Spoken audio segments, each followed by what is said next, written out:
ထွက်မရစေဖို့ရေဒီမင်းကြီးကိုလာမင်းကြီးကိုကျန်မင်းကြီးကိုတိုင်းတွေကပြောနာချစ်ကိုဒါကြည့်လို့ဒီကလို့မြင်စီကို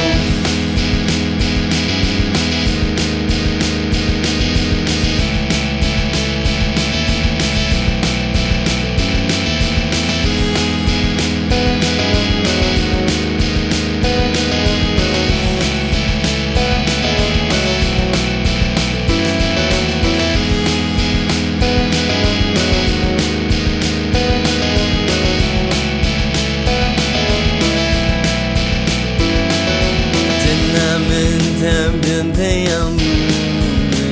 ကန်စားခွင့်ရမလားကိုဘဝတရားမြင်လက်မှာပဲနေစီမရခံမြင်တည်တော်လီတော့နောက်ဆွမ်းထားတာရင်ဘက်ပေါက်တဲ့ဒီတော့